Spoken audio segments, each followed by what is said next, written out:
From the post-millennial, breaking: Ken Paxton files suit to vacate state house seats held by Dems who fled over redistricting vote. Texas Attorney General Ken Paxton has filed a lawsuit with the state Supreme Court in order to declare the seats held by 13 Democrat House lawmakers who fled the state amid a vote on a new congressional district map vacant. The rogue Democrat legislators who fled the state have abandoned their duties, leaving their seats vacant. These cowards deliberately sabotaged the constitutional process and violated the oath they swore to uphold. Their out-of-state rebellion cannot go unchecked, and the business of Texas must go on. I have asked the Texas Supreme Court to clarify what has been clear from the beginning, that the runaway members have officially vacated their offices in the Texas House, Paxton said in a statement. This is a bit of a surprise for some people. I think that it's good. I know that House members leaving the state in order to prevent quorums and stuff like that, it's not unprecedented.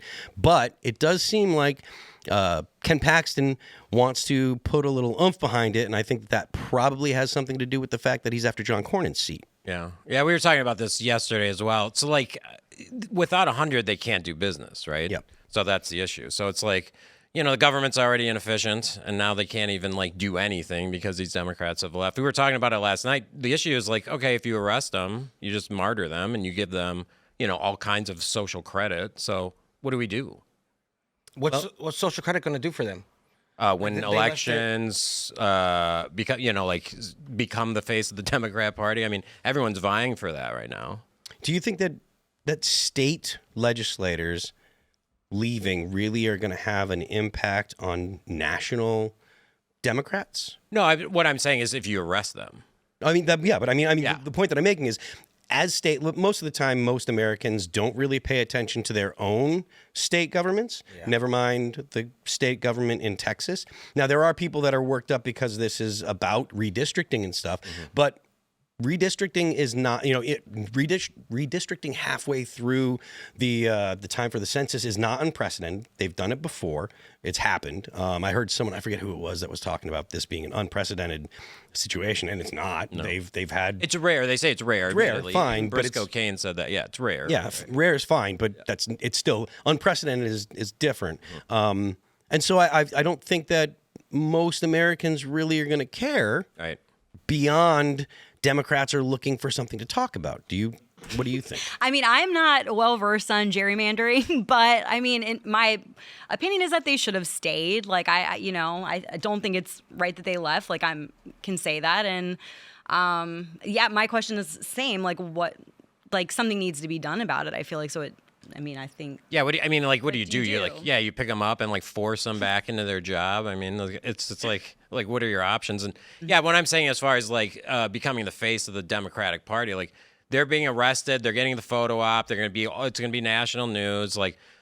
They want this, you know what I mean? With Mamdani, I would argue Mamdani's probably the biggest, most popular face in the Democratic Party right now. But if these guys are, carted out in the jail and stuff, all of a sudden everyone's going to know their names, know who they are, know what their positions are. So it's But does this hurt Democrats? Because it's my opinion that Democrats are really floundering. Part of the reason why they're doing this is because, Democrats still.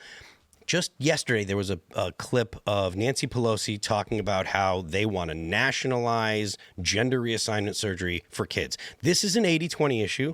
The American people do not back that, but Democrats still are on the wrong side of so many issues. Is this the issue that they're trying to get behind because they think that it's an easy win? Is it an easy win, or is this just something to distract from the fact that they still have nothing except for Zohran Mamdani, who is really unpopular in their own party? There are some people that are very pro Mamdani, of course, but the people that are, against Mamdani, this is really going to split the Democrat Party, even though it's only the mayor of one city, not even a national level Democrat. Yeah, no, it's a big one. Like myself included. Like I'm, not as progressive. Like I'm not on this extreme. Like, and a lot of this stuff is really turning me off. So, being a Democrat, like I don't know that this is the issue, but I think you're onto something. Whereas they're not really changing their tune. They're sort of doubling down on the same. So that's been bothering me. It's something that's kind of pushed me more towards center. Mm-hmm. Yeah, I'm curious, Elaad, like, what are we hearing at the White House? What do you mean? Like, as far as, what's the administration saying about this? I haven't really heard Elaad, our White House correspondent who talks to everyone at the White House. Has the president or has the White House made any official statements about what's going on in Texas? Not to my knowledge. I think he's letting this one rock out. I don't know. You could Google it. I haven't been up to date on You've been at the White House, right, Elaad? I have been at the White House. Just making sure. I did ask. I don't want to get into my scoops here. I'm not sure, but I think there was this one House rep in Texas. He just went on the Joe Rogan show. I forgot what his name is, but he's having a little come up. I don't know if he's one of these guys. But yeah, again, this is just posturing. This is a Band-Aid fix for the gerrymandering issue for them in Texas. They're going to eventually have to come back.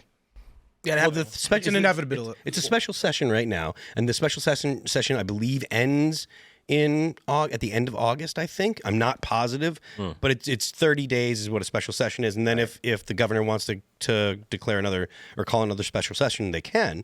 So eventually, yes, you're right. There is going to have to be something that'll happen. But the Democrats that I've heard talking, the Texas Democrats that I've heard talking, they've kind of alluded to the idea that they're willing to, stay on the lam as long as it takes. Yeah, because you said Elaad, they're going to have to come back. What does that mean?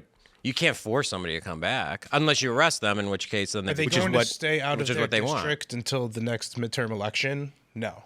Right? They're going to slowly get fined, and then they're going to look very bad for staying out of their districts and not doing anything, and essentially filibustering inevitably to prevent the state house from accomplishing anything. That'll be extremely unpopular. So politically, they're going to have to come back. So it'll be unpopular on the state level. Do you think that it'll be popular with national Democrats? Right. Do I think it'll be unpopular with do you think that it will be popular with national Democrats because it will be looked at as, they're taking it to Trump and they're giving... Maybe, but I could still not name one of these. I don't know. You said these guys are going to turn popular, Sean. Can you name one of these House representatives? Not yet, but as soon as you get the handcuffs on him and he's on television every day, it's like Mamdani. Could you have named Mamdani 3 months ago? When he was running, I could have, but sure. That's not... Right. And they did this in 2021 when there were voting laws in Texas. Over 50 Democratic lawmakers fled. If you guys recall this, they all left in Texas. But they all came back, and the Republicans still passed the law. So it's just a big theater. It's not going to have any effect. They're going to come back. The gerrymandering is going to work, and we're going to move on, and no one's going to care about these people down the road. Well, I mean, I think you're probably right about the long-term consequences, unless one of these state legislators actually is exceptionally politically talented, because it's like you could take someone. I mean, no one thought that Barack Obama was going to be the president 6 months before he got into office as the junior senator in Illinois. Nobody knew who he was, but because he's very politically talented, has a lot of charisma, very quickly it became apparent that, wow, this guy's actually going to be a force. And then, within just, a year or so, he had basically taken over the whole Democrat Party. Mm-hmm. So I do think that as long as none of these people are actually politically talented, I think you're right.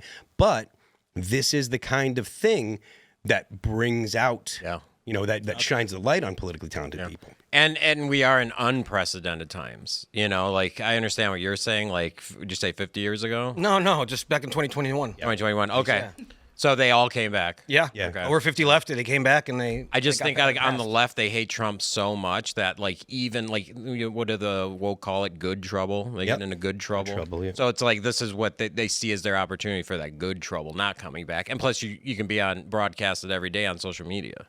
Yeah, I mean I think that's the kind of what I'm getting at is this is the kind of situation that really does take your nobodies and make them into somebodies. So it could be that this is an opportunity for them. Now, I mean, I could be totally wrong about the individuals, and this really does depend on the individuals in question. Like if none of them are, if they're just, run-of-the-mill clowns, then they're not going to be able to capitalize on this. But this kind of attention could make a star out of them, especially if they're perceived as someone that's taking it to Donald Trump. Because that's the whole point of this, right? The whole point of this is look at us. We're not letting Donald Trump destroy democracy for the 75,000th time, right? Like it's always about they're destroying democracy. They're going to destroy our democracy, et cetera. But this is not going to make a mess. There's going to be, I think I heard the governor talking that there would be 4 new districts they're talking about. One of them they would all be likely predominantly Republican. One would be predominantly black and one would be predominantly Hispanic, though they would be Republican still.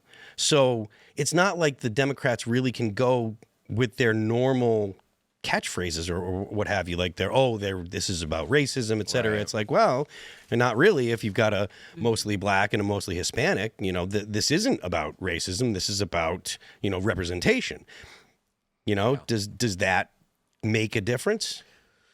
I don't know. Like, I think the story is really very much so like for the insiders and the people that are paying attention, the kind of the smaller percentage of people out there. Like, if you ask somebody on the street, do they care about this? Probably not. I think once, their absence starts affecting people in Texas, like if there aren't social programs that people are relying on or whatever the case is, if that starts falling through, then I think people would be like, start getting outraged. But I don't know.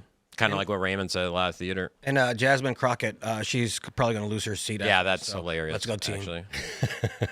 I think that Jasmine Crockett, that's someone that I think that is politically talented. Again, there's going to be a lot of people that are going to wig out that I'm saying this, but she gets attention, and that's what people are kind of neglecting. I've had arguments with people around this table before about like AOC's political talent, and someone's like, "Oh, she's just dumb and never blah blah blah," and that is a terrible perspective to take, because whether or not she is someone that you politically agree with or someone that you find charismatic, she is charismatic, and she can definitely get people's attention. People rally behind her and feel very strongly, and she gets people like heated, and she gets people to vote and be passionate about these things. Thanks for checking out this clip from Timcast IRL. Make sure to watch the show live Monday through Friday at 8 p.m. Subscribe to this channel, and we will see you all there.